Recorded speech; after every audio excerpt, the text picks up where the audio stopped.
Okay, welcome everyone to the March 7th meeting.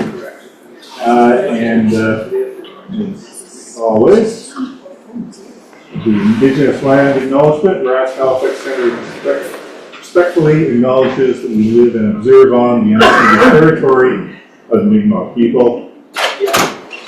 And the RASC believes in and practices inclusivity and diversity. RASC Halifax Centre welcomes all with an interest in astronomy without prejudice. So, this is the itinerary for today's meeting. Following the photo montage, we'll have our special presentation from Blair MacDonald, and then a social break, 15 minutes or so, then the food for the soul. Heath, I'll talk a bit about a couple of outreach opportunities. Judy Blair will give us an update from the board, and then we'll end up with what's up in March. Okay, so February wasn't a lot better than January for good skies, but we had a few good nights. So Jerry Black's been busy playing with his Sea Stars. The S30 and more recently the S30 Pro. So here's the Cone Nebula and the Christmas tree cluster. David, I'd just like to point out that the fact that the weather was really crappy is his fault. And a few others who have It's his fault. Well, mea culpa, because I also bought an S30 Pro as well. and the SB Boney 535. You got next month, okay. Okay, I got March covered. Flaming Star Nebula. Jerry, the S30 Pro. And the Seagull Nebula. And the S30 Pro, thanks you. And the Horsehead and Flame Nebula. Pretty impressive shot, I think, from the S30 Pro. Whole thing fits very nicely in that. Are those taken from your yard, Jared, or synchro? Yes.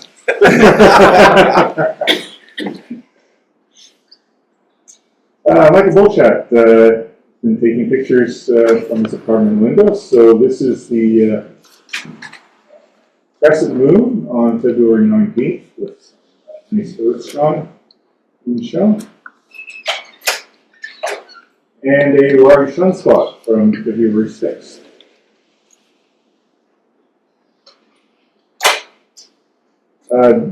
Barry Burgess captured moonrise on the 1st of February. Full moon.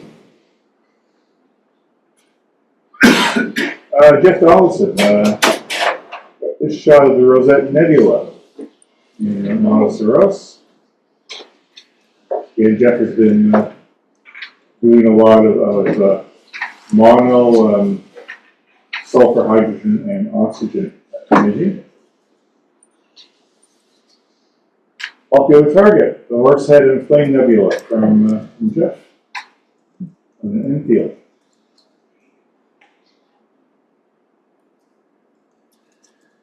Paul Gray brought us. Just Yeah. for that, if you go back, what would be the difference in the sharp clarity between Jerry's? Well, partly aperture. The S30 Pro is 30 millimeters, and Jeff has heavily processed that. heavily processed. He's also does he have a 120 refractor or is it a 102? Well, At least 100. At least 100. yeah, but most of what he's noticing there is just due to the fact that Jeff heavily processed it, Jerry didn't. Can you add that? Yeah, possibly one might say over-processed. Those are big. Yeah.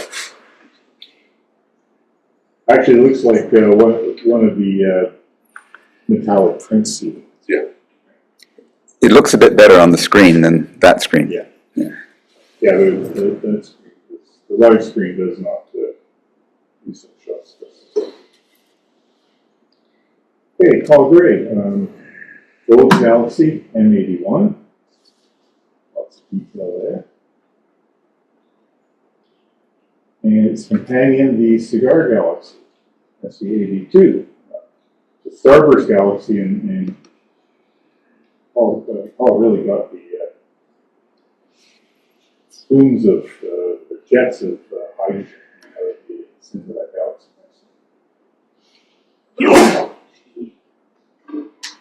Andrew Hassler playing with his S30. Is this the Rosette Nebula? Okay, and next one also from Andrew Hassler, the Shoebuckle Cluster, Messier 35, C-Star S30, and the Crab Nebula, Messier 1, with the C-Star S50 this time. So the S50 gives a longer apparent focal length than the S30, so it works better for smaller objects. This is from February 6th, a filtered image of the sun, showing several sunspots that I captured, and the waning gibbous moon, also from February 6th. The sailboat cluster, NGC 225 in Cassiopeia. You can see the sailboat, sort of. I just still see the sail, and I think these are waves, but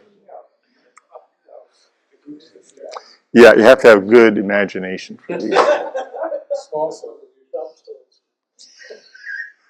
And the double cluster, I captured this with my Dwarf 2. And the heart-shaped cluster, Messier 50, also from the Dwarf 2. Blair MacDonald has been working on the Whirlpool Galaxy, Messier 51. The screen looks a lot better than that presentation. To present the overhead. Oh, we lost something. And the Cosmic Keyhole, NGC 1999. That's quite nice. Blair, where did you get this from? St. Croix. That's with Hopalong Synergy filter set. Okay. We haven't heard much from Fiona Morris for a while, so she posted this shot of the Cigar and Bode's Galaxy.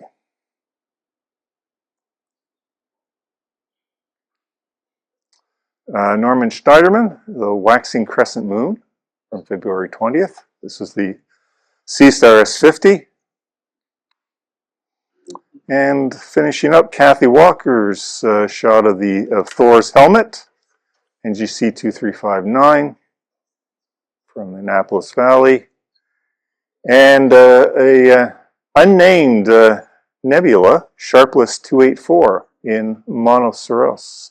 So the Rosette Nebula seems to get all the attention, and Kathy decided to give this companion nebula some attention. It's pretty nice. I think that was it. So you'll notice lots of smart telescopes being used, which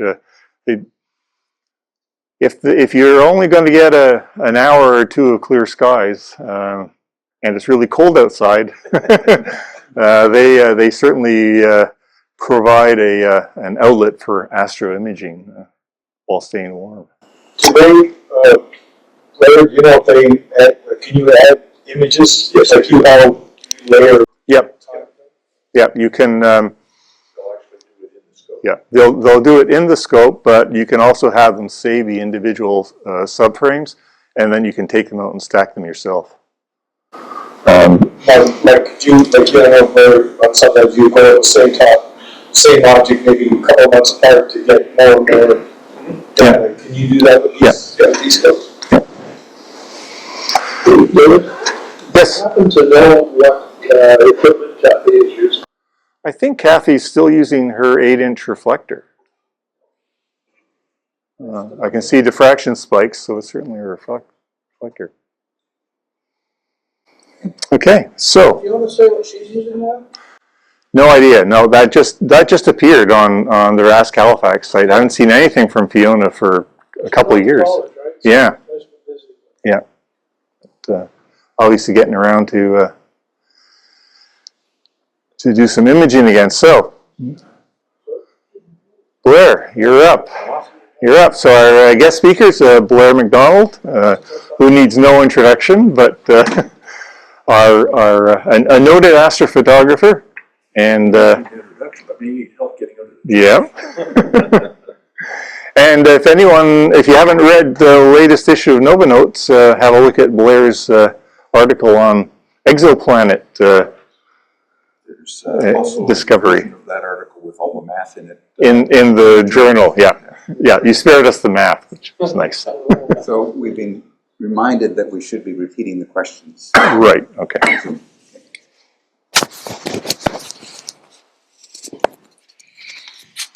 Okay, yeah, since I am likely to do stereo.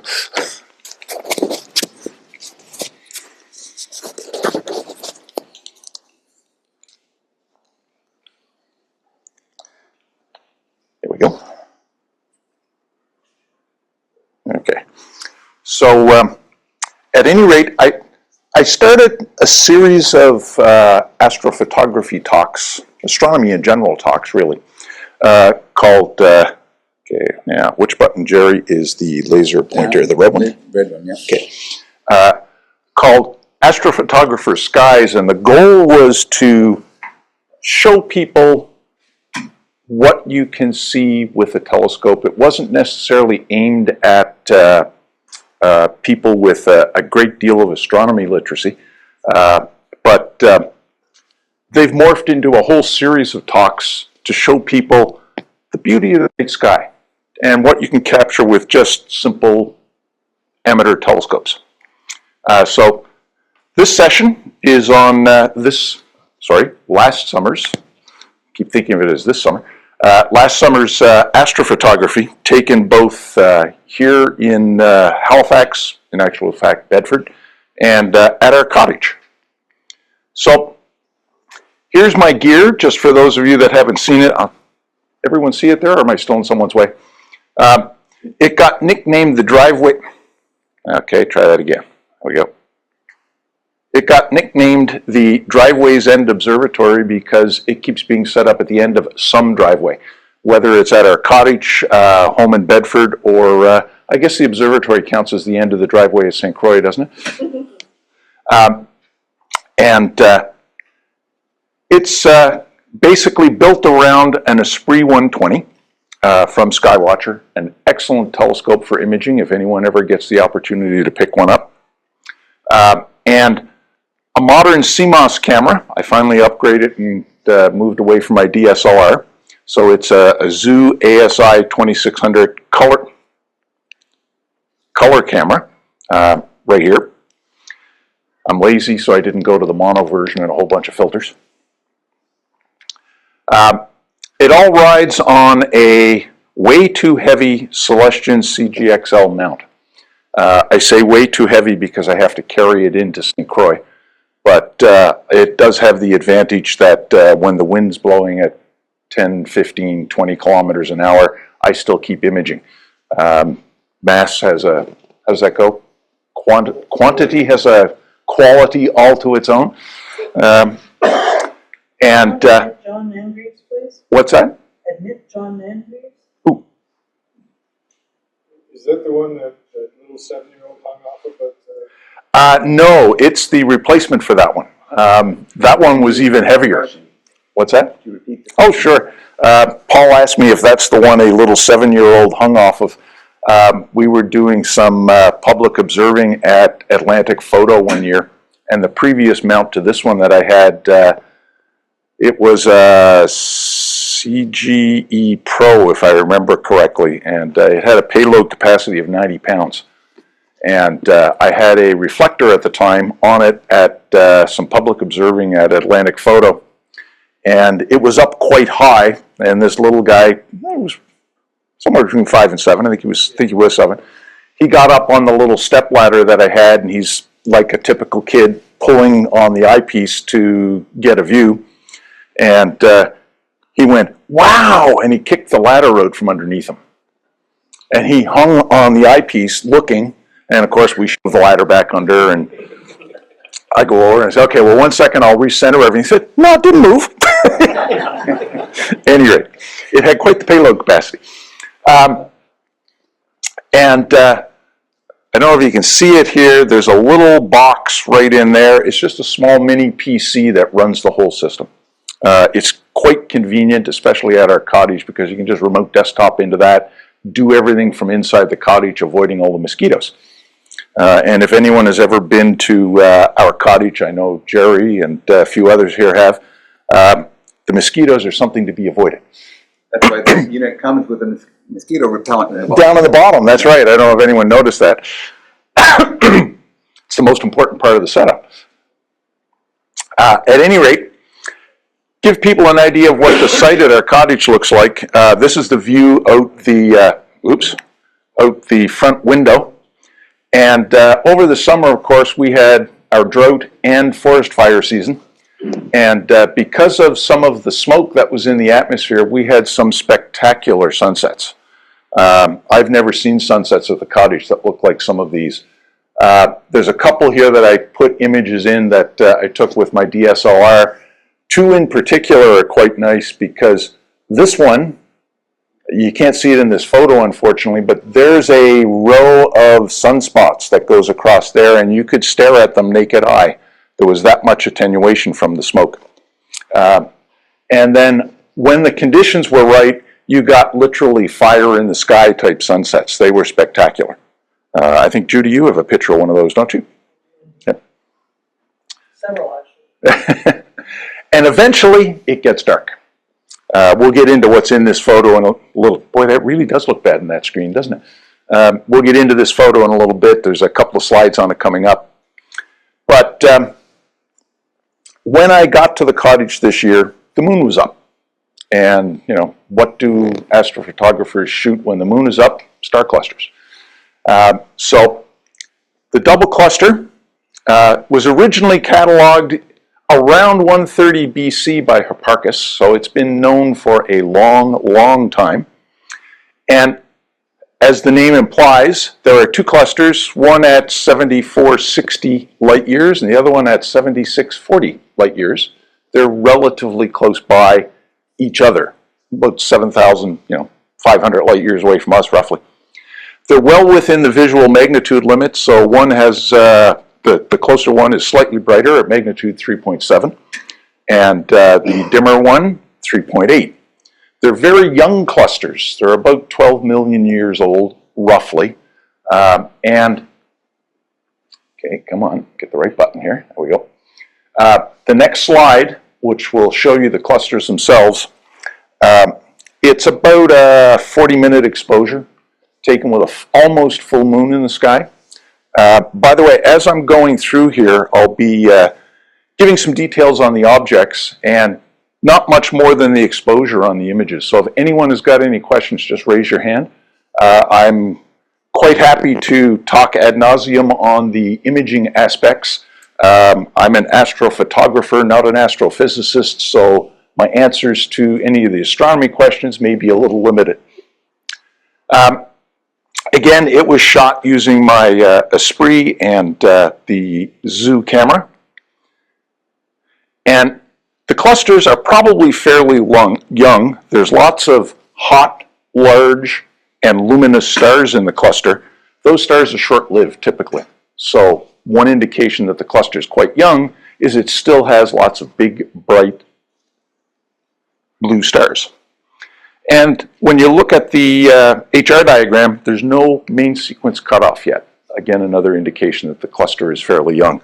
I had some fun doing this presentation with a new tool that's available in PixInsight. So it'll plot up HR diagrams for you. Some of them turned out okay, some of them, yeah, not so much. So here's the cluster. And the stars, if I can get the right button, are resolved right down to the core of both clusters. It is very hard to see on this screen, but there's also a lot of gas and dust in that area. You can see some of it right here. That's some of the material that formed the clusters themselves. I'll slide out of the way there. You can see some of it down here. It's hard to tell what's a glow from the back windows and what's actually gas and dust in that image, but it is throughout the image. Jerry can testify to it. He's staring at his computer screen, can easily see it. And here is the HR diagram. It looks a little weird because of what I did when I produced it. I was getting used to the tool, and one of the things you do with the tool is you effectively draw a circle around the cluster. Well, I drew a circle around both clusters. So there's one HR diagram, there's the other HR diagram. So both open clusters are in that. Next up is M103, and this one was actually shot in the fall from my driveway in Bedford. End of summer imaging, and again, the moon was up, was quite bright, and started taking some images of clusters from my front yard. This one was discovered by McCann in 1781, and it's fair distance away. It's just under 10,000 light years, and magnitude 7.4, so it's not within what we typically think of as the visual limits. Normally, you know, around magnitude 6, as your eyes get older, magnitude 5-ish. For some club members, what was it, Paul? Magnitude 6, 8 or something, Yeah, 7? Yeah. But it's a reasonable star cluster. It's got about 20 stars in the cluster. And the picture you're going to see is a 60-minute shot taken from Bedford with the same gear as the double cluster. And again, the HR diagram shows the beginnings of a red giant branch, but no clear main sequence cutoff yet. So it's still a fairly young cluster. And the age estimates support that as well. So here's the cluster. It's sort of one of those nothing to write home about objects, but something you can get with the moon up in the sky. There's about 200 stars packed in that area there. And here's its HR diagram. You can see there are some red giants starting to show up. And this bottom cutoff, that took me a while to try and figure out what was causing that. Turns out it's because I can't get those dim stars from the city. So my HR diagrams taken from the city show this, this abrupt cutoff at the bottom end. Next one up is M39, discovered by Le Gentil in 1749, and it's closer than the other clusters we've looked at, just over 1,000 light years, and well within visual magnitudes from dark skies at 4.6. At our cottage, you could look up and see that. In Bedford, you can't look up and see a whole lot, so you certainly couldn't see that. But it is fairly sparse. It's only got 30 to 80 stars, which made trying to plot the HR diagram in the tool that it was using almost moot. Really didn't give a great plot. Again, taken with my telescope and the zoo camera. And as I said, there are so few stars in that image, it's hard to get a decent plot for the HR diagram. But there are some evidence from what I've got that some of the stars are entering the red giant phase. Here's the cluster itself. It has very few stars and it's relatively close, so it's quite sparse. You can see in that area it's spread out considerably more than the previous cluster we looked at. And the HR diagram is equally sparse because there were so few stars. One of the things this HR diagram tool does is it attempts to isolate the stars from the cluster by looking in a catalog and only plotting the stars that have the same radial velocity. Just one of the ways they try and limit the foreground stars. Yep. Is there a way for it to highlight on your image which stars is actually put in the diagram? Yes, there is. It will put a little cross. What's that? Question. Oh, yeah. Jerry has asked, is there a way that the tool can indicate which stars are plotted in the HR diagram on the image? And the answer is yes, it can. It puts a little cross on all of the stars that it has used.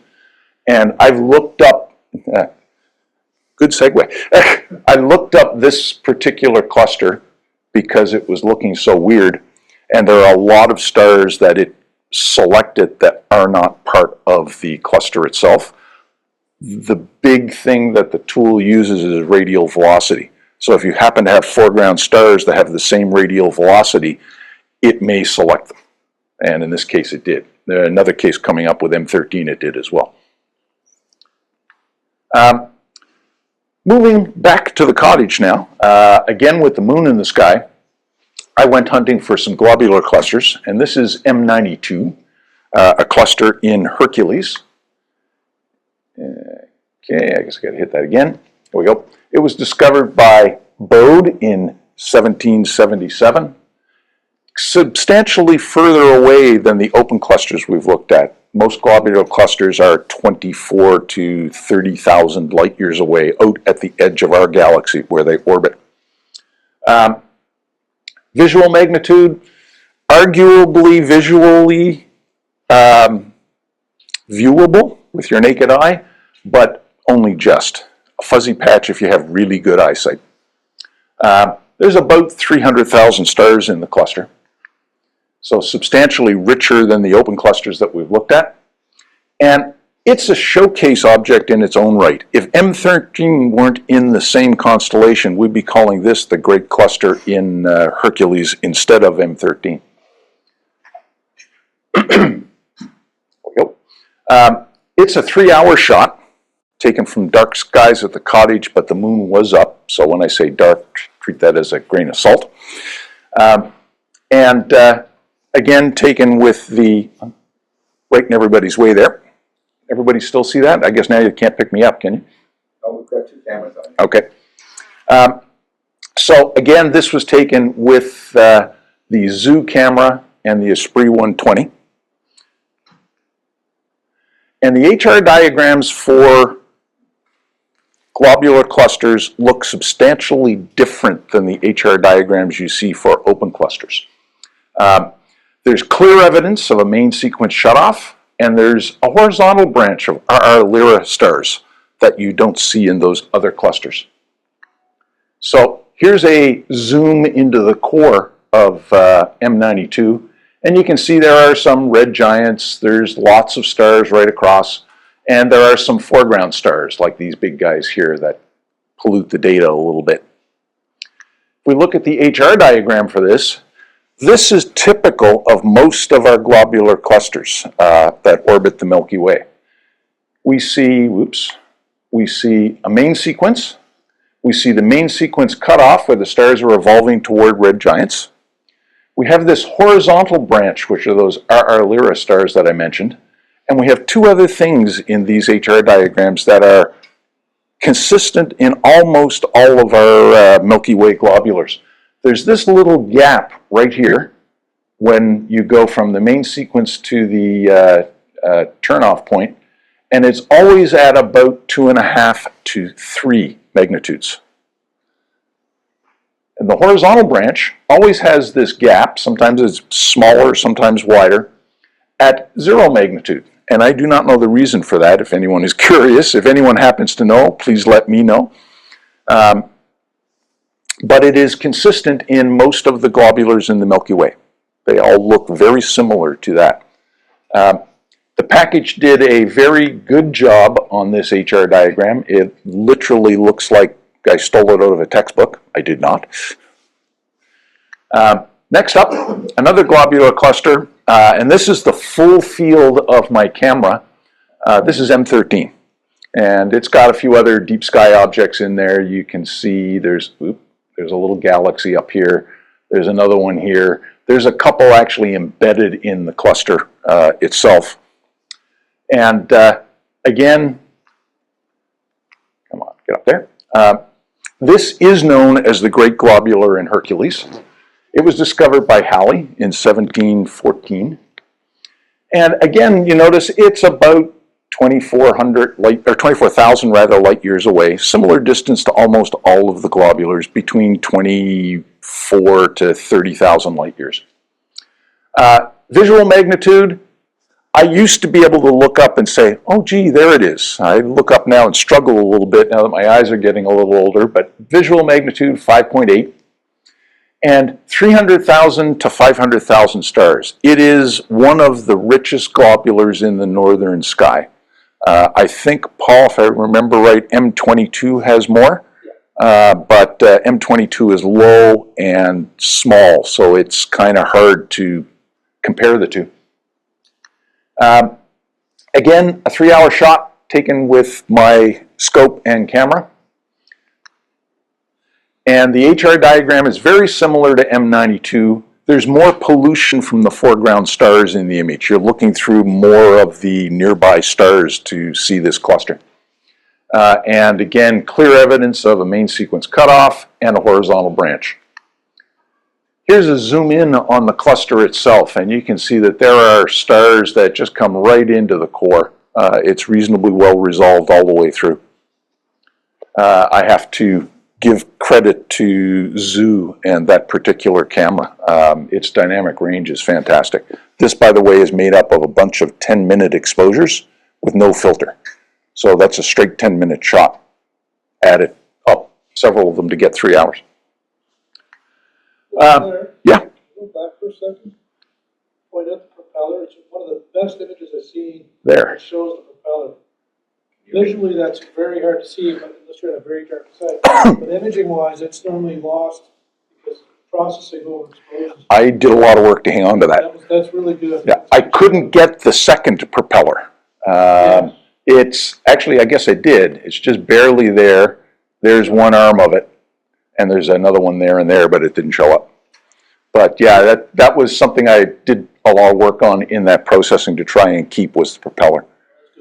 Can you summarize sort of that, what Paul said? Paul was just commenting that the propeller artifact, if you will, in M13 is visible in this image. It's a dark area. You can see it right here. It looks like 3 spokes of a propeller. And it's usually stands out visually, at least under high magnification. I don't think it shows up well when you're at a low magnification. Yeah, and have a decent sized telescope. It will show up visually. It's difficult to get photographically.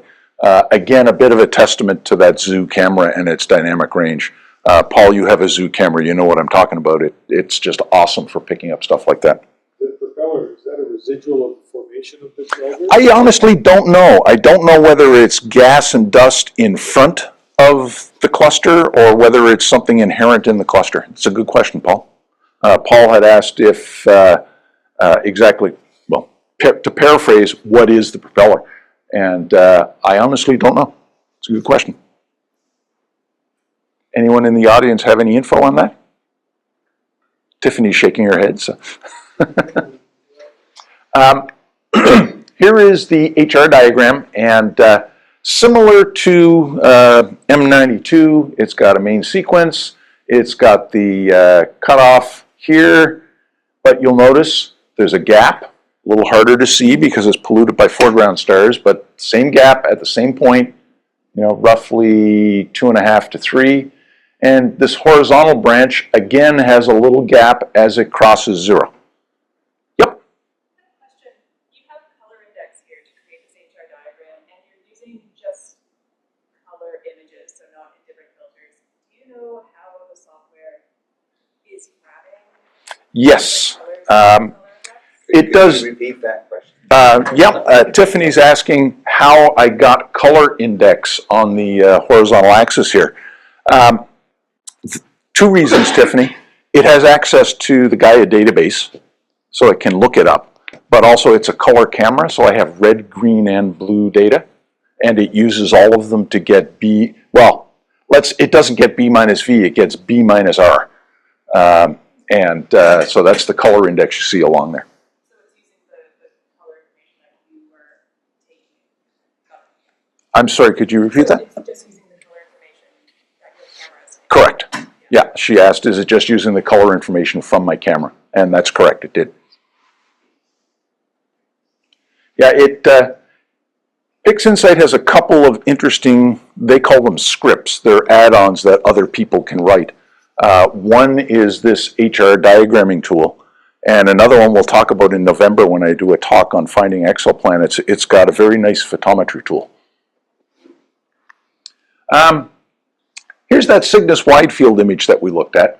And just to give you an idea, this one was not taken with my main telescope. This one was taken with my DSLR, a 60DA, and I spelled it wrong, terrible. A Rokinon camera lens, 135mm lens, and it's an f2 lens. For those that are just getting into astrophotography and want to play with their DSLR and don't want to invest in a big setup, get that lens. It is awesome for doing astrophotography. It's completely manual. It doesn't have any bells and whistles. There's no autofocus like it matters for astrophotography.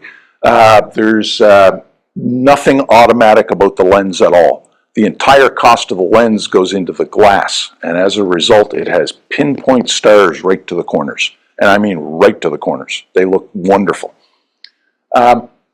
This particular setup rode on a star tracker that Michelle was kind enough to give to me, and it was Dave Lane's originally, and it has been put to very good use. So, back up one. When we get to the image here, the bright star just to the left of center is Satyr. This whole image is of the Cygnus area, so the central star and the cross, if you will, of Cygnus. And the Crescent Nebula is visible with just this. Remember, this is just a DSLR, and it's, if I remember correctly, oh, it's coming up in a minute. SH2, that's Sharpless 2 catalog. 104 is just to the right of center in the image. And there's a Wolf-Rayet star, WR134, is visible in the image, along with its associated nebula. Here's the image. So, if I get the laser pointer here, here's Satyr. Here's the Butterfly Nebula, which is just sort of a butterfly-ish looking thing next to the star. Deneb is off down here. Here is the Crescent Nebula. And it's not showing up in this one. I have to look on Jerry's screen so I can see where it is. So when you're pointing at things, Zoom doesn't pick up your pointer. Okay. Describe Fair enough. This little spot right here, hopefully it'll pick my finger up as I point, right there, is the Sharpless object that I talked about. And it is really difficult to see, but there is a very faint circular shape right there. That's this area. And that is the nebula that is being formed by that Wolf-Rayet star, WR134. And this is an hour exposure, just taken with a camera on a star tracker. It's a bunch of, I think it was 120 30-second shots, all added together. So if you're just getting into astrophotography, you have a DSLR and a decent lens, give it a shot, pardon the pun. So, speaking of WR134, it's a Wolf-Rayet star. Now, Wolf-Rayet stars are hot, massive helium-burning stars. They've exhausted some of their, or most of their hydrogen gas, and they've shed their, they've shed their outer hydrogen layers, exposing some of their helium core, and as a result, they have very strong emission lines in their spectra. They have powerful stellar winds that expel material at very high velocities, and you'll see that effect in the shot coming up. And they're very hot, temperatures from 20,000 to 200,000 degrees Kelvin. So they're considerably hotter than our sun, which is 6,000 degrees, if I remember right. This is a 2.5-hour exposure taken from the cottage, again using the main scope and camera. And take a look at this shot. Here's the star. Where's the star? That blue star right there. And the strong stellar winds coming off that star, you can see their impact in the interstellar medium. You can see the whole circular shape here. Some of it gets a little faint up here, but that's all material being blown off by the star, running into the interstellar medium and forming a shock wave.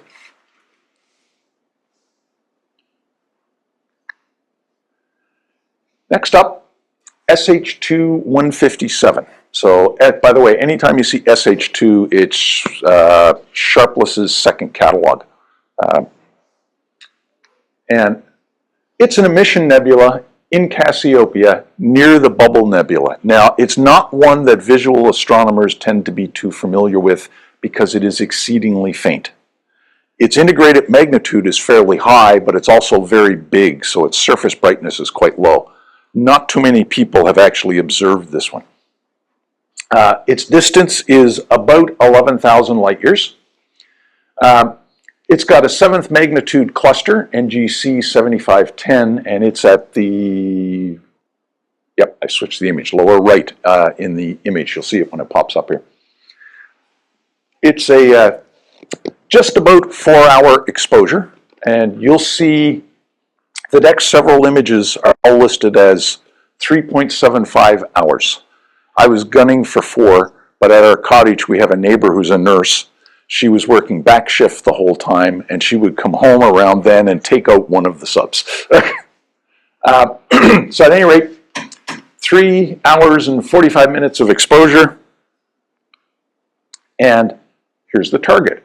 It's been known as the Lobster Claw Nebula for somewhat obvious reasons. It looks like the large claw of a lobster. So here you have the claw area, and this is the back area of the lobster claw. And it's one of the few things in astronomy that sort of looks like what it is called, as opposed to, what was it, David? The sailboat cluster? And here's that small cluster I mentioned down here. And again, I'll walk over and point, since Zoom doesn't pick up the laser pointer, down in this area. Let's see, next. As I said, this is located near the Bubble Nebula, so you can guess what my next target was, the Bubble Nebula. So this is an emission nebula, again in Cassiopeia. Similar distances. I found estimates from 7,500 to 11,000 light years. It's in the same gas cloud as the Lobster Claw Nebula, so, and they're co-located right next to one another in the sky. It's 10th magnitude and is just visible in amateur scopes. Paul, have you seen it in your big scope at all? I don't know if I tried that one actually. Okay. It seems like it's a big one now. Most big scopes will show the bubble area. They won't show all the outer gas. That's way too faint. Yep. The bubble is created by the stellar wind from its central star, SAO 2575. Sort of rolls off the tongue, doesn't it? Again, a 3.75 hour exposure. My neighbor comes home just at the wrong time, or right time, whichever, and her headlights shine right on the telescope and take out one sub. Here it is, and I got some decent detail in this image. So you can see here's the star that's lighting up the bubble. It's not that one, believe it or not. The star is off-center. And there's a decent amount of detail. You can actually see that in large scopes. You make out this area, if I remember, Paul, when you go hunting.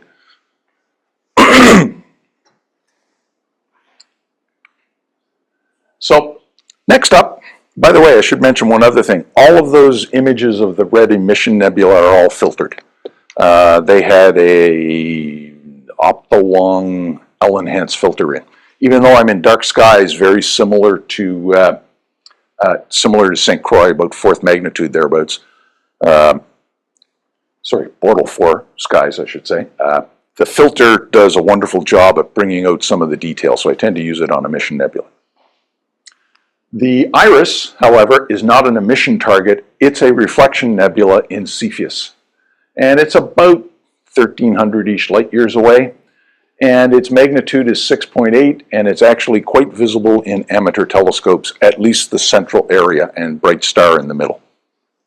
It's illuminated by a bright star at its core, and again, a 3.75 hour exposure. And here is the Iris Nebula. It gets its name because when you look at this central area in an image, it looks a little like the core of an iris flower. When I took this shot, I was really just aiming at getting that bright core, but all the other gas in the area was also visible, so I decided to try and bring that out. I've since seen shots of this area taken with a much wider field like a DSLR, and that is a huge gas and dust cloud that extends way out this way and down here. I might try that this summer when I get to the cottage. Another Star Tracker picture.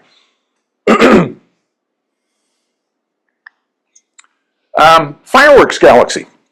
This target is a little further away than some of the other targets we've looked at, and it's in Cepheus. It's called the Fireworks Galaxy because there's a large number of supernovae that have been found in this galaxy, approximately one every 10 years, thereabouts. Let's hope it continues because I think we're due for another one shortly.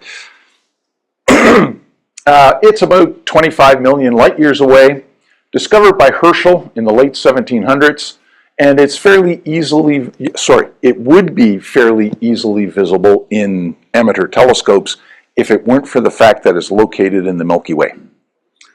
And the gas and dust in the Milky Way tends to obscure that galaxy. It's actually fairly difficult, even though it's bright, to pull out. And you'll see in the shot, some of that gas and dust shows up, and because of the way I processed the shot, it won me an Astronomy Magazine Astrophoto of the Day award. This one was a longer one. This got to 4 hours and 50 minutes. But here we go. So you can see some of that interstellar cloud, or I won't call it intergalactic cloud, it's actually gas and dust in the Milky Way. And it obscures some of the view of the galaxy. But most people, when they process this image, they tend to suppress all this stuff, and they even suppress the outer arms of the galaxy, instead concentrating on the terrific detail in the center of that galaxy. So I did some work to try and get both, and Astronomy Magazine recognized it as an interesting shot and gave me an APOD award for it. This shot was one of the last shots I took over the summer, at the cottage. And it wasn't originally in this presentation until I redid the processing. I really wasn't happy with it. But the additional run at the processing turned out to bring it out quite nicely, so I put it in here at the last minute. It's Sharpless 115 in Cygnus. It's located virtually right next door to Deneb, for anyone who's trying to find it. It's about 7,500 light years away, and it was cataloged by Stuart Sharpless in his 1959 catalog. Sharpless 2 was the catalog. He has two of them. It contains a star cluster, Berkeley 90, and that's responsible for making the nebula glow. It's a long exposure because it is fairly faint. It's 7 hours, 15 minutes, again taken from our cottage. To give you an idea, the cottage skies are very similar to St. Croix, maybe a little darker in some directions, and about the same in one when you're looking north, you're looking over Sydney. So you see it's very similar to looking, what would it be, northwest at St. Croix when you're looking over Windsor. Yeah, you get that same sort of sky glow. In the upper left of this image is another Sharpless object called 116, and it was originally thought to be a planetary nebula. Further investigations show it's literally just a bright blob of emission material in the main nebula here. So here we are. This is SH2 115. The star cluster is fairly loose. It's that area. Zoom won't pick that up, so I'll point it out.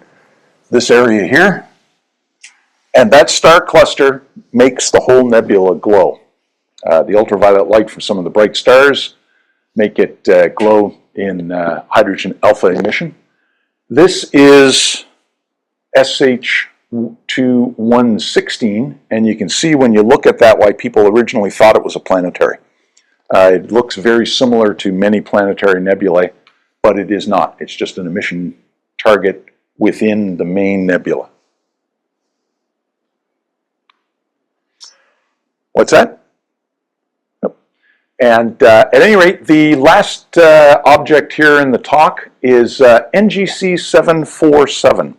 This is a really interesting site in, what's that?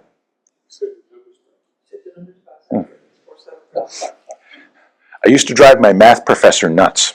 A lot of kids reverse digits, especially 3-digit combinations like I just did, or 4-digit combinations. I'll reverse the first 2 and the last 2. And in university, I had lots of math exams going through electrical engineering, and I used to reverse the numbers on the professor would write some of the exams on the board, and I'd reverse the numbers when I'd write it down. Then I'd reverse them again when I put them in a calculator, and I got the right answer. And needless to say, he was a tad perturbed until he figured out that I wasn't pulling his leg. At any rate, this particular target, NGC 474, there we go, is a very interesting galaxy grouping. And it is visible in, relatively speaking, small scopes, sort of 8 to 10 inch. It just begins to become visible. And it's an elliptical galaxy in Pisces. The furthest target in this particular presentation at 100 million light years. Magnitude 11.5, so it is visible in 8-inch and larger scopes. And I should have put quotes around visible. It's a faint fuzzy smudge. But the neat part about it is it's a couple of interacting galaxies, and there are lots of tidal tails and shells as a result of that. It's a very nice looking galaxy group in that sense. It's a 7-hour exposure taken from our cottage. I went for 7 hours because when I did the usual 3.75 hours, it wasn't quite where I wanted it, so I shot another night. And if you take a look, here's the galaxy, and you can see all these tidal tails and shells that are being pulled off as this galaxy interacts with it. And the interesting part is, right next door, much further away, is another interacting galaxy pair. So this little guy here, pointed out. So this little guy here, I do not remember its catalog number, is pulling the same sort of material, long tidal tails and shells off this galaxy. Those 2 galaxies are further away than the main NGC 474 pair right here. But that is at least... A single galaxy cluster? No, they're, if you will, this is a foreground galaxy, these 2. This is in the distance, and then there is a small grouping of galaxies right up here that is further away still. But this one, a friend of mine in Spain originally shot this with a meter class telescope. He works in some of the observatories in Tenerife. And at any rate, he shot it with a 1.5 meter scope that was there. It wasn't busy one night, so he put it to good use. He's an observatory tech there. And he showed me the shot. I said, I got to try that just to see what happens. And you can get it with a 5-inch refractor, as it turns out. So with that, that brings my summer astrophotography to an end. Maybe we'll do another one next summer on winter astrophotography. Any questions? I'll start at the front and work back. Go ahead, Jerry. Just a comment from the web here, the Zoom. This is not on this, but online, I said the prop effect in the great cluster is a courtesy of coincidental arrangement of stars rather than just lengths. There we go. Answers your question. David. Yeah, I was wondering if you could say more about sharpless. I've seen that name, but I never knew it. I didn't realize it was a person. Yeah, Stuart Sharpless. One thing I'd like to know is, was he a visual observer or an astrophotographer? Yes. He was a professional astronomer who did a lot of his work in the 1950s, if I remember correctly. So glass plate photography was available. And he did a lot of work in cataloging emission nebulae and planetary nebulae, and thus two catalogs. There's over 100 objects in his second catalog, the emission nebulae catalog, with many more planetary nebulae in the first catalog. Yeah, I forget which observatory he worked at, Dave, so I won't comment, but the short answer is he was both a visual observer, but he had access to glass plates that were popular at the time. Okay. Any other questions? Okay. So ends my portion of... Star party at the cottage. What's that? When are you hosting a star party at the cottage? When do you want to come?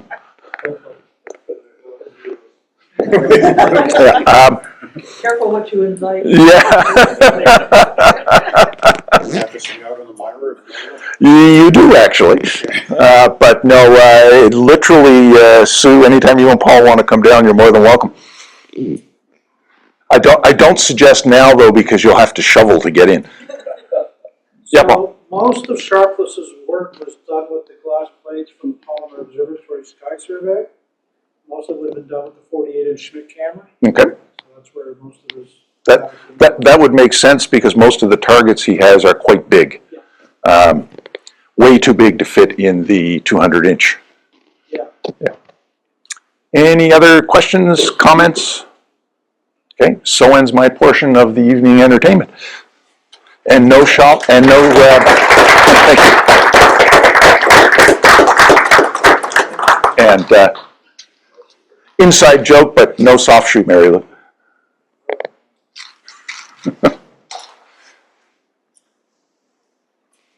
Yeah.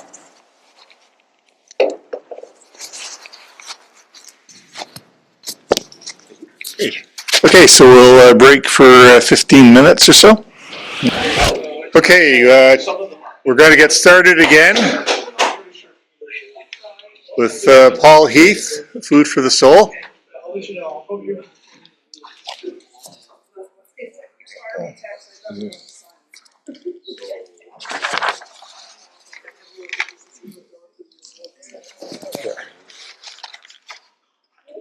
Can't see.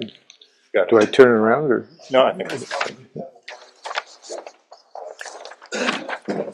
Hey, before we begin today, a little bit of preamble. Objects remember. Cars, buildings, telescopes. So that's the premise of this poem. An eye alone. I sat alone, my legs locked, steady. It was quiet, only a low buzz and hum.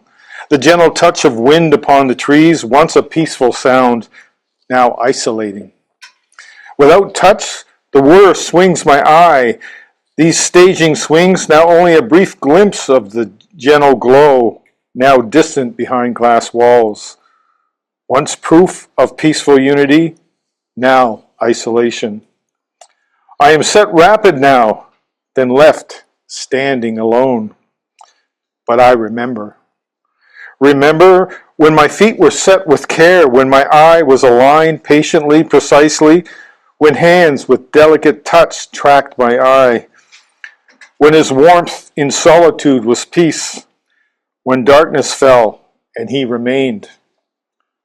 And then the wires came. A gentle glow perfused the darkness. Quiet taps replaced delicate fingers' touch. Wires now my eye controlled. Then soft taps into distance fading, and wired clusters grew. Darkness stretches longer now. Isolation has claimed the peaceful solitude. Wire-bound distance controls my eye. No warmth gives peace to the stillness. No touch to gently guide.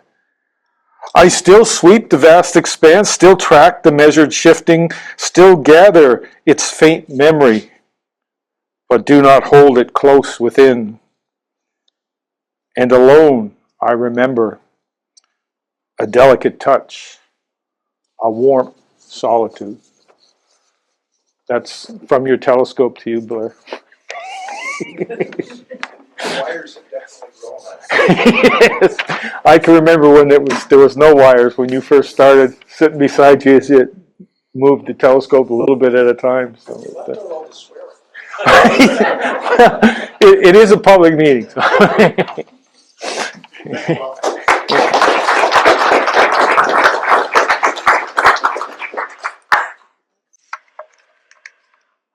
So welcome everyone. Can everyone hear me? In the Zoom land too, you're okay? Lovely. Okay, I'm presenting the news from the board this month, so welcome everyone. To those of you in the room and out there in Zoom land who are guests and have not attended our meetings before or are coming back again to join us, welcome. To our membership, welcome. In the room, because it's news from the board, I figure it's probably a good idea for people to know who our board members are. So I know the room is darkened slightly, but in the room today is our Vice President, Peter Hurley. If people just put up their hand. Great, thanks, Peter. Our Treasurer, Greg Dill. Myself as the Secretary for this organization. Matt Dyer, who's a counselor. David Hoskin, who's our MC today and is also a counselor. And David McMullen, who's a counselor. Have I missed anybody? I don't think I have in the room. And I'm not sure if the other members are online. The ones that aren't in the room are President Tony McGrath and Councillors Jerry Brodsky and Frank Logan and Vincent Valley. So that's our motley crew of individuals. Oh, that the up arrow? Down arrow, okay. Okay, RASC Halifax Center is our center. Last month when Tony addressed this, he said it was yours, but I'd like to change it just a little bit and say it's our center. It isn't just the boards, it's every member that's in our center, about 150 to 170 people. Everyone has a slice of the pie. Everyone has a piece of the ownership as to what we do, how we do it, and where we do it. So it's really important that you participate, if you can, in some way. Maybe just do small, specific roles, one time only. Maybe assist with an outreach event, or maybe when we ask for help out at SCO doing some spring cleanup, that you could assist us on that afternoon. There are other projects as well from task teams that we need assistance with, so if you could help with any time at those. Leadership shadowing, outreach. David Hoskin, as our outreach chair, is constantly asking for assistance when he goes to do outreach here and beyond. So if you could assist in any way with those, it would be most appreciated. And certainly if you're interested or curious about what does the treasurer do, what does the VP do, the secretary, as a counselor, what would I be doing? Certainly contact any one of us. We'd love to hear from you because we certainly do look for new board members. And membership, member-led, such as observing nights that we do out at SCO and elsewhere. Outreach presentations on a topic of your choice, which is what we'll be asking you to do next month. So any way that you can assist the center would be most appreciated. The Scope Fund is something we'd like to address. We have a big thank you to give to Michelle Lane and to Tony Schelling and to everyone from the center who donated to this particular fund. Consequent to all the fundraising, we have reached $20,170 towards maintenance or maintaining SCO into perpetuity. So I think a big round of applause for everybody that contributed is warranted.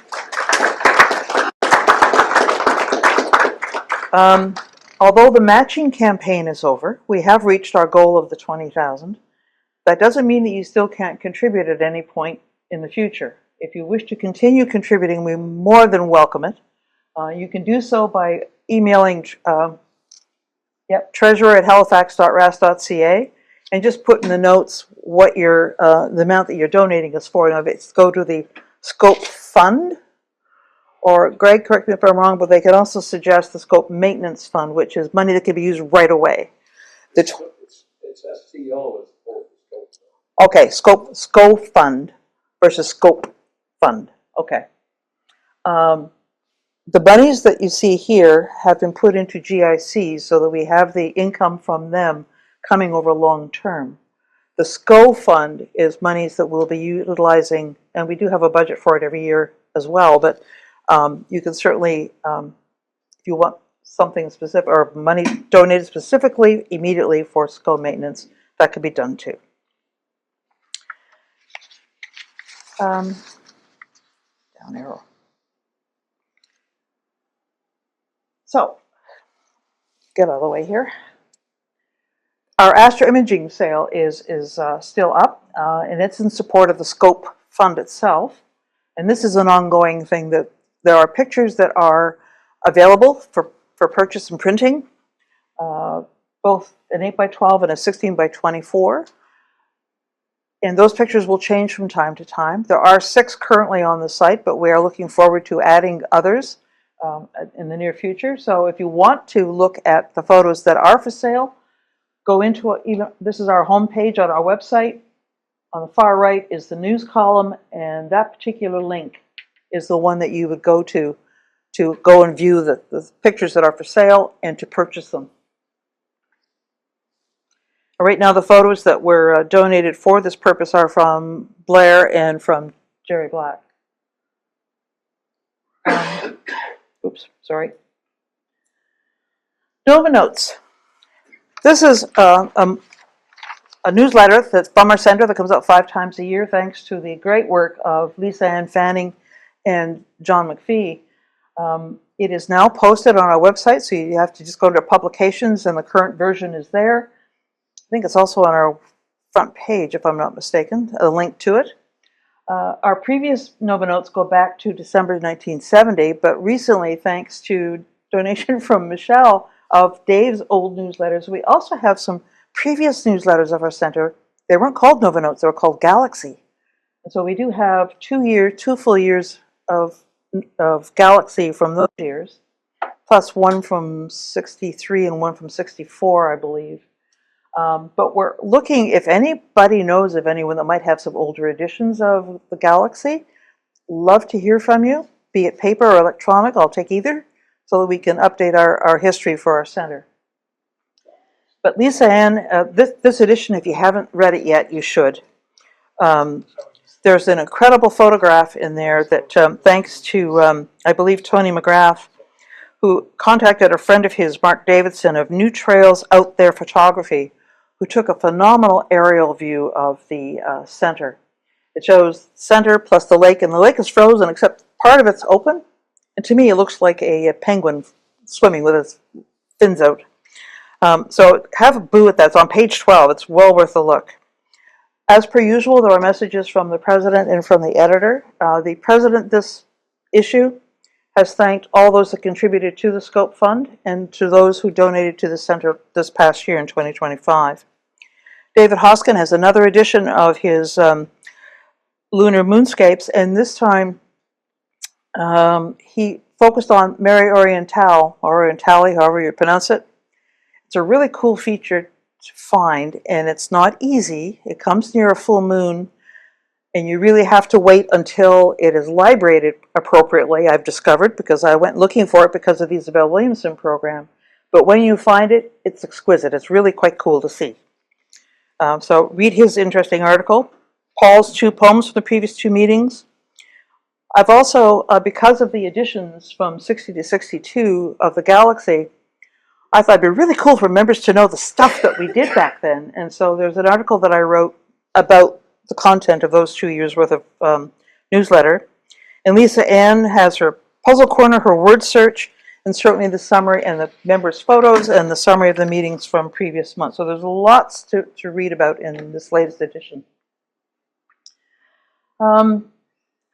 Want to remind members of our Dark Sky Weekend, so don't forget to mark your calendars. And if you forget what I'm saying here today, it's also in the Observer's Handbook as well as the RASC Observer's Calendar. So you can't say you don't know when it is, because you can find it in a couple of sources. At least one of them you should have, the OH, in hand. It is August 7 to 9. It is again held at Kedemkujik. If you want to volunteer, please contact Peter Hurley or Tony Schelling, and Peter's email is very easily, it's vp@halifax.rasc.ca for this session. And yeah, so we're still, and correct me if I'm wrong, Peter, I may misstate this, but the schedule will be fairly similar to what we did last year, but it has not been firmly established yet. So if you want to look at what types of things you might want to volunteer for, just go look at the annual report, actually, regarding the Dark Sky Weekend in the Dark Sky Preserve Committee report. It'll be there. And so volunteer. Our Nova East party is August 14 to 16. We have confirmed that we have all the sites that we normally have at Smiley's. Our planning committee, planning team, has only met once, and they will be meeting again on Monday evening. So we don't have all the particulars worked out yet, but next month we will have some exciting news for you regarding the program. Our team members are myself, Greg Dill. The treasurer always has that joy having to be a member, because this has fiscal ramifications. The treasurer always has to be a member of the team. Dave Chapman, Tony McGrath, Michael Gatto, Vincent Valley, and Frank Logan are my fellow team members in planning this. So be prepared for an exciting program again this year, and be prepared to come with us to Smiley's. And if you'd like to volunteer in any capacity, please let us know. Coming up on Tuesday is the free stellarium training for RASC members. It is a level 1. And there are level 2 and level 3, but you have to have attended level 1 in order to attend the other 2. It is Tuesday evening, March 10, from 7 to, it'll be roughly 2 hours in length. And Alan McHugh, who is the member from Calgary Centre, will be conducting the session. Registration information is on our website, and I will let you know that there's a limited number that can attend, so if you really want to attend, I would advise you to register ASAP. Also want to make note of the fact that it is for Windows, Macintosh, and Linux computers only. It is not for the paid Stellarium app on smartphones or the Stellarium web app. So, and you will probably need 2 devices. One to log into the Zoom session with, and the other one would be the device in which you would actually be using Stellarium, because this is a hands-on webinar. So you'll be watching it, but then you'll be manipulating it on your own tablet or whatever other phone or whatever else you're using. So just keep that in mind. So we hope to see you there Tuesday night at 7 o'clock. RASC Awards. These are things that are awarded annually. The list is there. Certainly on the national website, there are descriptions of each one of these and the criteria for which the person can be chosen, or group of people in some instances. So have a read, have a look around who around us is deserving of one of these awards. And I will tell you that there's a timeline.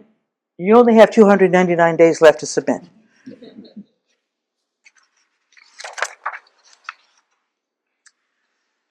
Also, the Astro Imaging and Observing Awards. RASC has developed these awards. I've circled the Explore the Universe only because this is the only program in which members and non-members alike can actually complete and get the certificate and pin.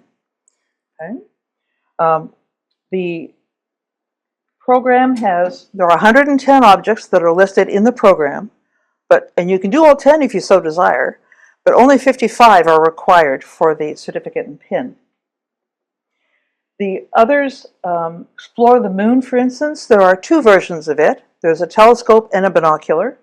The binocular only has 40 objects that you need to find, whereas the telescope has 94, I believe, yes, 94. So it's a bit more, but both are doable. And again, unfortunately, this is for RASC members only. Although I must admit, anyone can upload these programs and complete them. They just cannot get the certificate and pin from the RASC if they are not members. Okay. Then there's the imaging one, and I know I've been trying to convince our astronomers in the room, and some of them have received awards. Blair has, David has. In fact, David completed all 3 astroimaging awards, as has Tony Schellink. And a couple of other people have also submitted one of them and have received their certificate on this. But excuse me. The wide field, there are 22 topics that you can choose from, and you have to pick 15 and submit photos of 15 of those 22 specific objects to receive that certificate. The astroimaging deep sky, there are 12 pictures that are required. There are 6 categories, and you need to submit 2 categories of two pictures rather of every category. And the solar system, they have 8 requireds, period. There are 8 shots that they want you to take, and those you must take. So there aren't a whole lot of photos that are required to receive these certificates, so you might want to consider looking at them and what is required, and maybe even looking at your current catalog of images you've acquired and submitting some. With respect to our governance, our next Board of Directors meeting is April 7. Oh, yes, okay. And this is when we need to hear from you folks. If there's anything about the center that you feel the board should address, please let us know. You can email Tony at president@halifax.rasc.ca.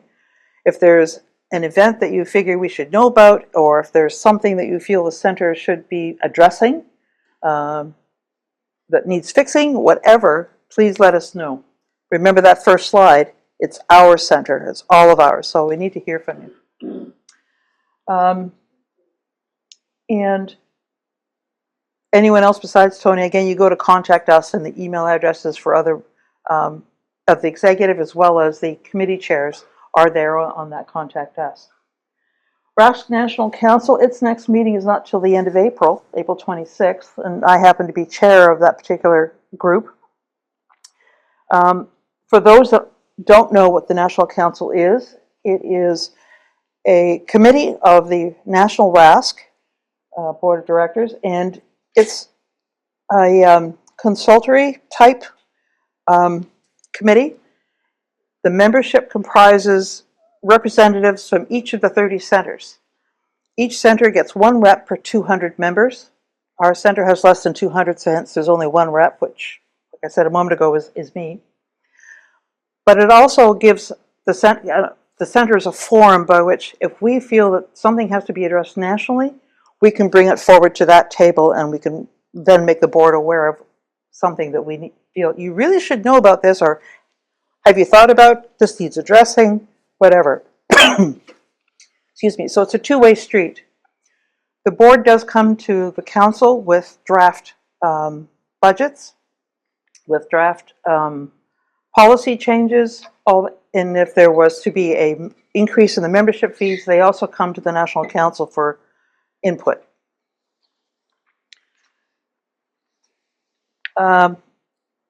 And I don't have a slide on this, so I'm going to have to put my glasses on because I have to read this. But Peter brought to my attention earlier today about an initiative from the Light Pollution Abatement Committee. And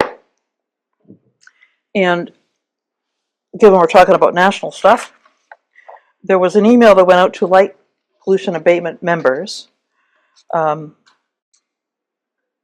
where they are inviting RASC members who are interested in supporting light pollution work at their centers to join our conference on the 28th of March, so it's later this month. The event is intended as a working forum to connect light pollution representatives and interested members from across the centers, this is Canada-wide, with the Light Pollution Abatement Committee, helping improve communication, share experiences, and strengthen coordination of our collective efforts.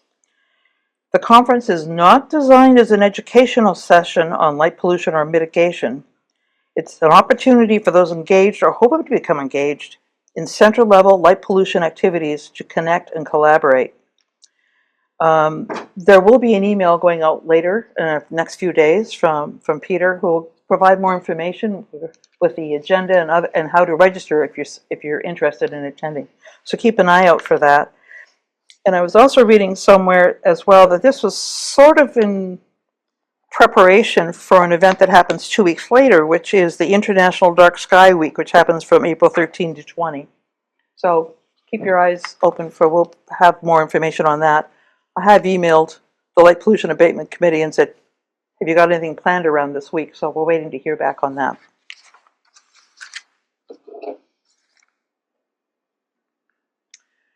The General Assembly.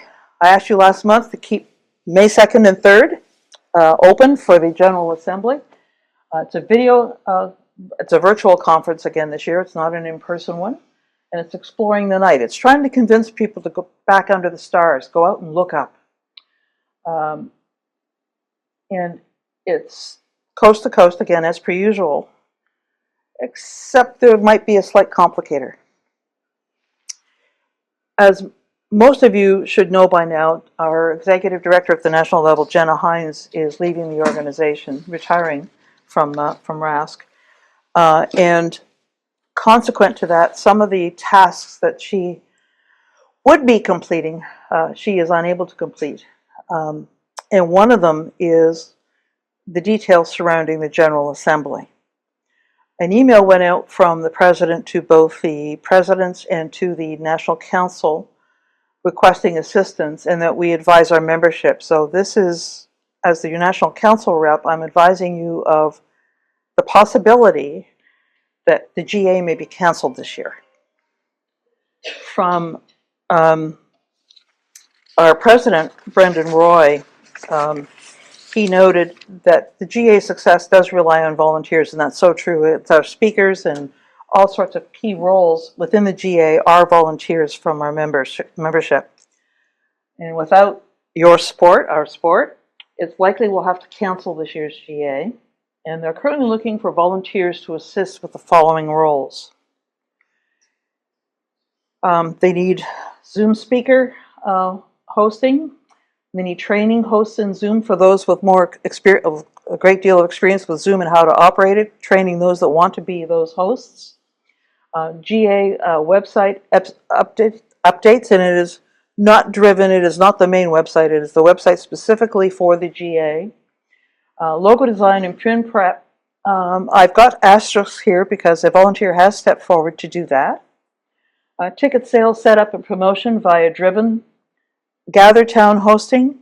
For those that aren't familiar, GatherTown is sort of a way which you can roam around. You have this little avatar that you set up and you can roam around this little structure and bump into people and actually see them and talk to them and communicate either one-on-one or in a group. And it's because of GatherTown last year that I found Ellen McHugh to do the Stellarium training. So it's a very valuable tool as part of the GA. And then certainly collecting speaker biographies, presentation details, and preparing thank you packages. And along with that, they need speakers to address these three target areas: the binocular astronomy targets, the ETU or the Explore the Universe, and using your first telescope, and electronically assisted astronomy. So if you or you know someone that would like to volunteer for that, please let them know. I have volunteered to do something related to the first topic there, but I'm sure there will be others as well that will be volunteering. So if we want this to go forward, we really do need our membership to step up. I'm not saying Halifax Center does all of this, but we can't. But for those of you that have the ability to assist in any of this, we'd really welcome your assistance. Yeah. Two questions. Do you know how many attended last year? Do I know how many attended last year? No, I do not. Second one, I know it's the second and third, do you know the timings? We're talking 5 time zones, what time is this happening for us?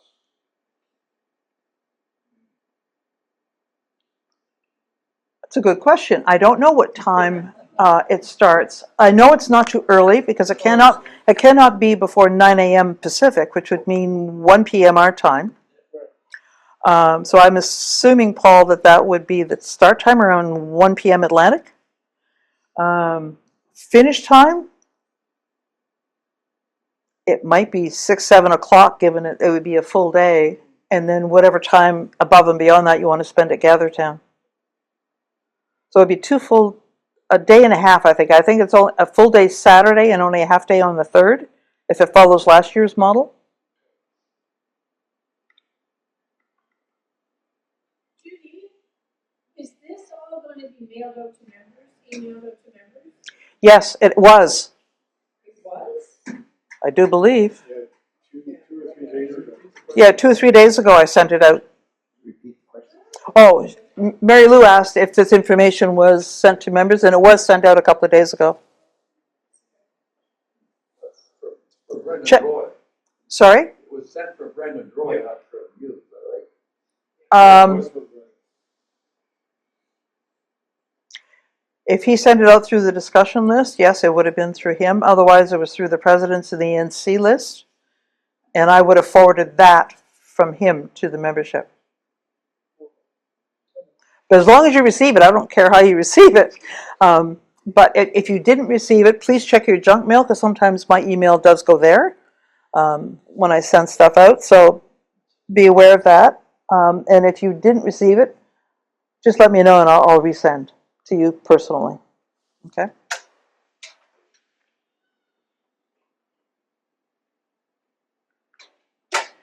And did I mention volunteers are needed? And if you would like to assist, Brendan asked that you respond to him, which is president@rasc.ca. Forget the Halifax.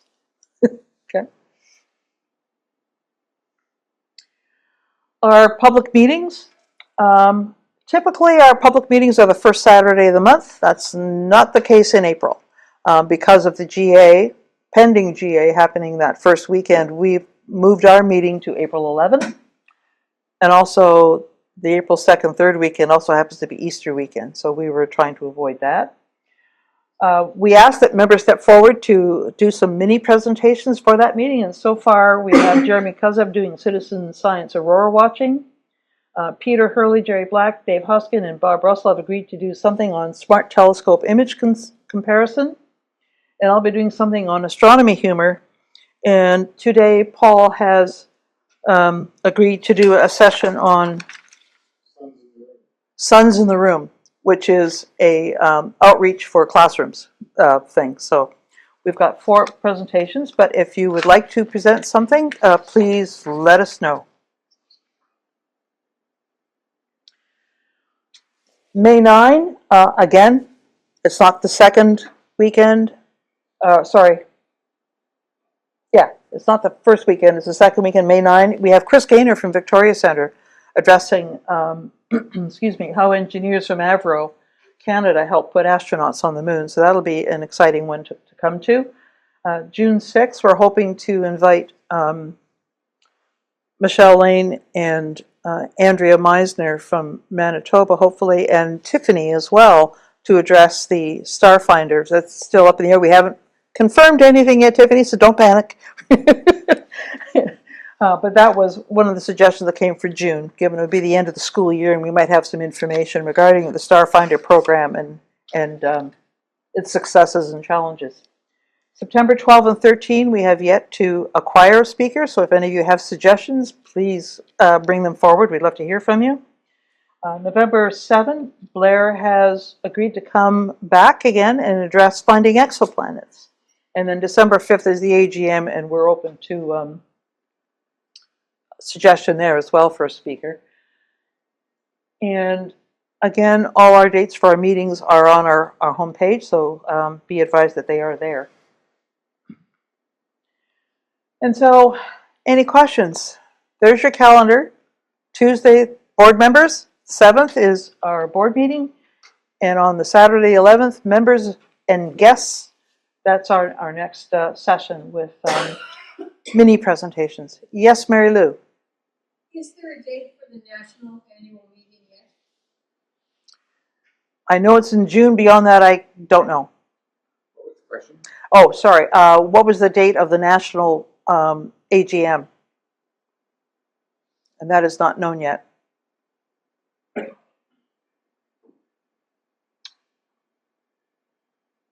Yeah.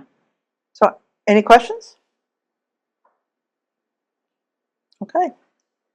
If not, I guess I hand it back to you, Dave. All right.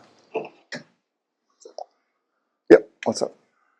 Before I go into the what's up, just a couple comments on outreach opportunities. So unfortunately, APS, Atlantic Photo Supply, had to cancel the Urban Star Party because of clouds on all 4 dates that were open. So typical late winter weather in Nova Scotia. On March 20th, I'll be hosting a stargazing session at Lindsay Lake Farms. So if anyone wants to go out there and help me, let me know.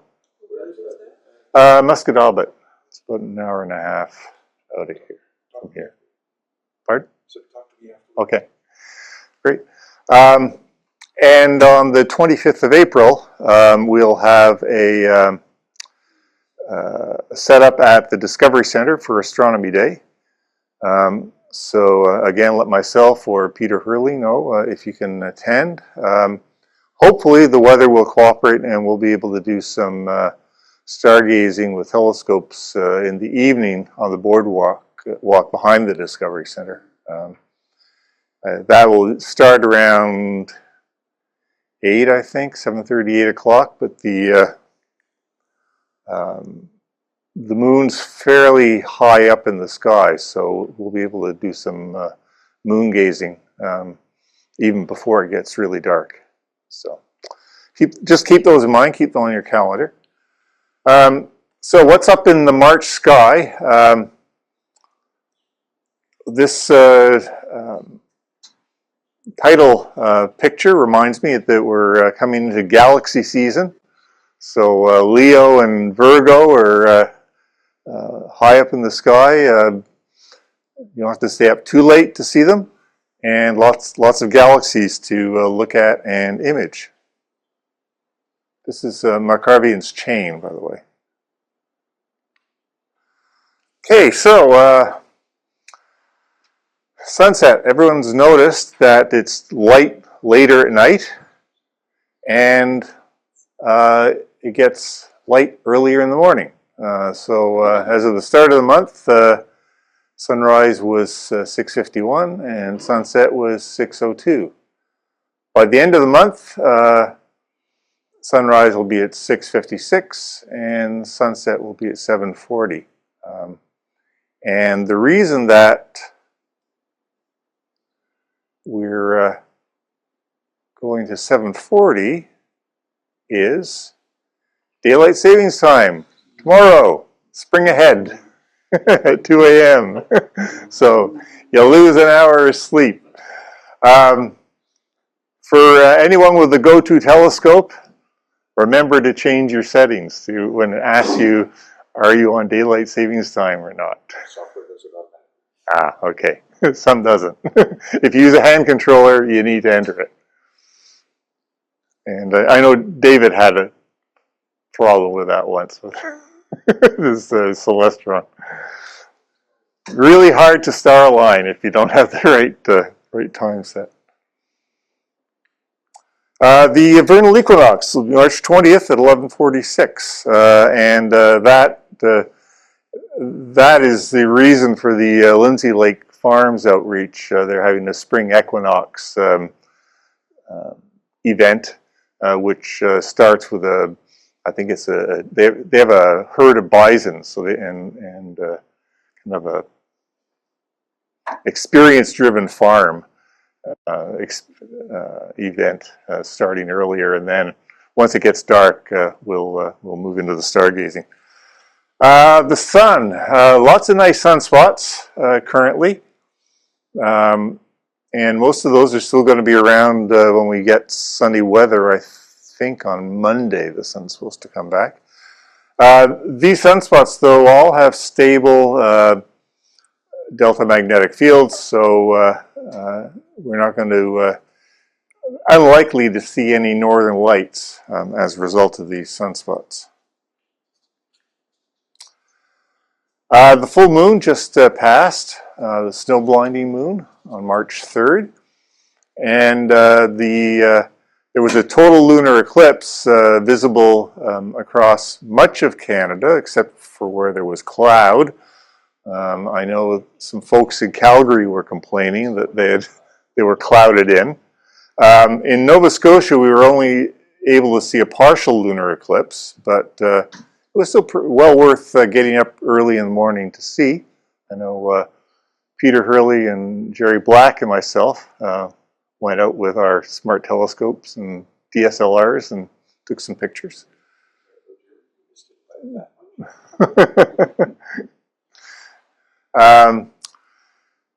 On the 10th, moon is near M4 and Antares, which is a nice binocular view.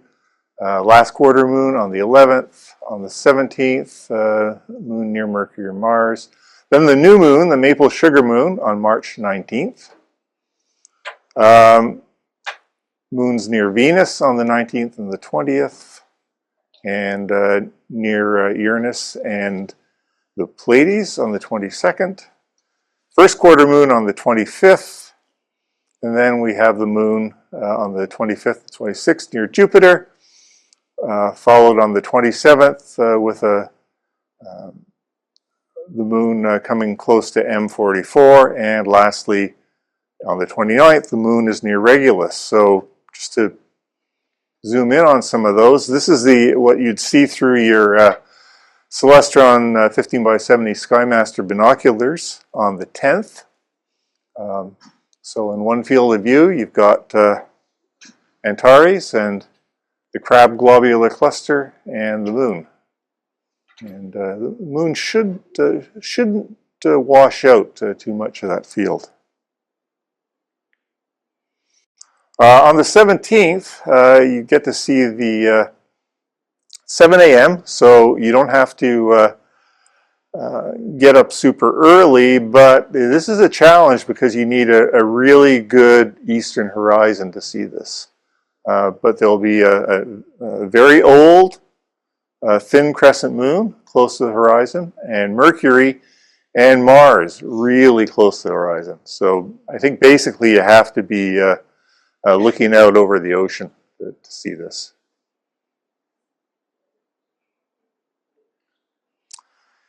And then on the 19th, you need a good western horizon. So again, challenge. But Venus and the moon. And this being a very young moon, another thin crescent with Venus appearing close together in Pisces. And you don't have to stay up too late, 8 o'clock.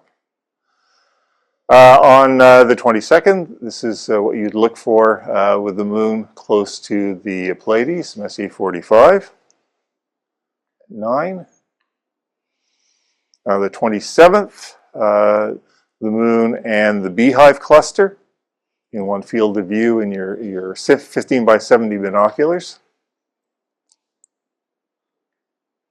And the 29th, nearly full moon and the double star Regulus. Best time for lunar features that are part of Explore the Universe. Observe the moon on days between the 23rd and the 27th of March after sunset. At that point, the terminator will be located to give you maximum contrast for a number of those features. The planets in March. Mercury is pretty much gone from the evening sky, but by mid-March it'll reappear before sunrise, low in the east. Venus is currently visible low in the west after sunset. And I mentioned a conjunction with Saturn on March 7th and 8th. Mars is really too close to the sun to be visible easily until the very end of the month, unless you have a really good horizon in the east. Jupiter is very high in the sky after sunset, and near the first quarter and waxing gibbous moon on the 25th and 26th. Saturn is starting to get harder to see. It is sinking into the bright western twilight after sunset, and by mid-March you really won't be able to easily find Saturn in the western sky. But its conjunction with Venus on the 7th and 8th, so that's tonight and tomorrow night. Well, I don't think we're going to see it tonight, maybe tomorrow night. That'll make it easy Venus is easy to find, and you'll be able to use Venus to orient yourself to look for Saturn. Uranus is still visible in Taurus after sunset, sets near midnight, and Neptune is, after the first week of this month, will be too close to the sun to be visible. So this is what you'd see on the 6th, which was yesterday, Venus and Saturn, and tonight and tomorrow night, pretty similar.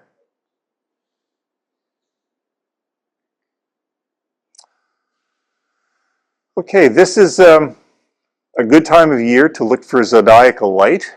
So that's the light reflecting off the dust particles in the plane of the ecliptic. Just after sunset in February and March, or just before sunrise in September and October.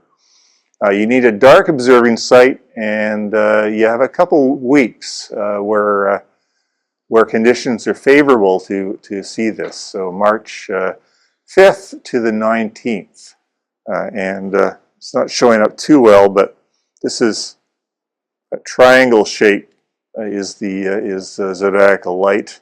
And there's what you can expect to see if you take a picture of it from a dark site. It's worth searching out. We're into spring constellations for Explore the Universe. So Ursa Minor, Ursa Major, Botes, Leo, Virgo, and Libra. And the bright stars in these constellations, Arcturus, Spica, Regulus, Dubhe, Polaris, Denebola, Zubin al-Janubi, and Zubin S. Chamali in Libra. So you need to identify and comment on the brightness and color of these stars as part of the Explore the Universe program. Deep sky objects for Explore the Universe. The object for March is the Beehive Cluster, Messier 44. Pretty easy to find.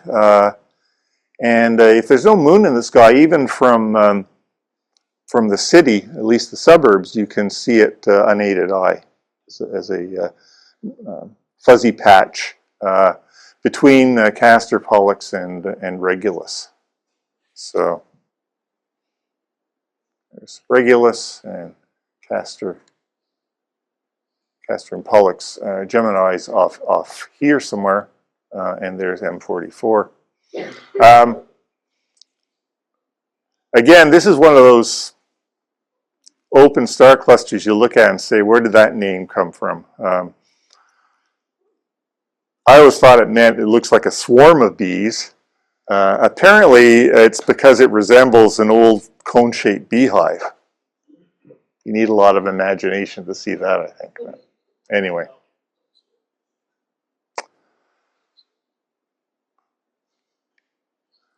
Double star for this month, Explore the Universe, is New Draconis. This is an easy one. Easy to split with 7x50 binoculars. It's found in the head of the dragon. So here's Draco, and this particular star is Nu Draconis, or Kuma, double star. And so it's sometimes referred to as the eyes of the dragon. It's what it looks like through a telescope. So pretty neat. They're bright stars, blue-white stars. They're easy to split, like I said, about 62 arc seconds between the two stars. And I think they're about not quite 10,000 light years from Earth. Here's another supernova challenge for the imagers. Okay, so unless you've got a really big telescope, maybe one of the 18-inch obsessions would work for this. But well, that's the funny thing. It might with this sensitive chip.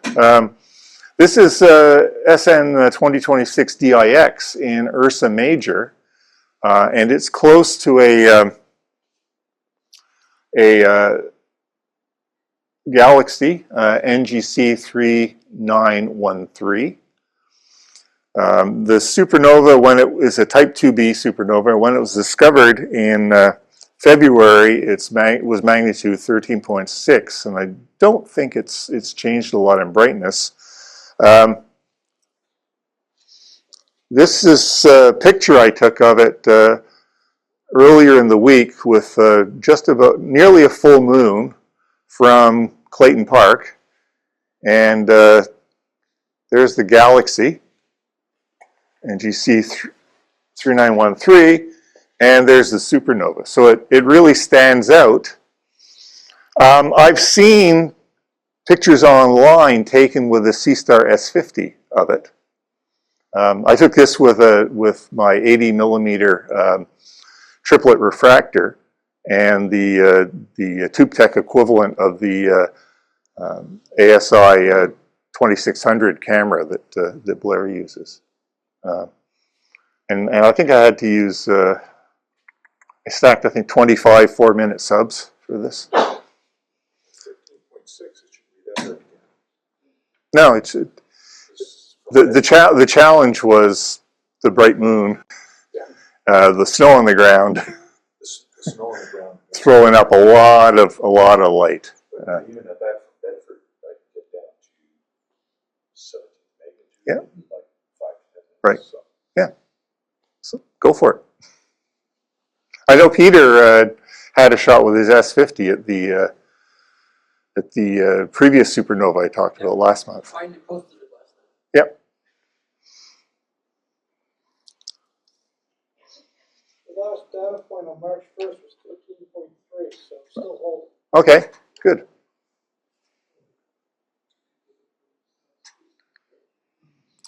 And the other notable event is March is the month for a Messier marathon. If anyone wants to stay awake a whole night and track down all 110 Messier objects. So this website, seds.org, will give you a recommended search sequence to catch all of those Messier objects. They typically start with Messier 77, which will be visible in the evening sky on the 20th of March around 9 o'clock. And this is the harder one to end up with Messier 30, the jellyfish cluster below Capricornus. It's going to be hard to find on the morning of the 21st of March because sunrise is right around the corner and it's quite low on the horizon. Little keen on this both times I tried. Yeah. But if anyone's keen, give it a shot and let us know how it goes. If you have good dark sky with good horizons, you don't need any fancy equipment. 10 by 50 or 15 by 70 binoculars should do it for you. And that's it. So, any questions? Okay, if there's no questions, hope to see everyone next month on the 10th, right? 11th.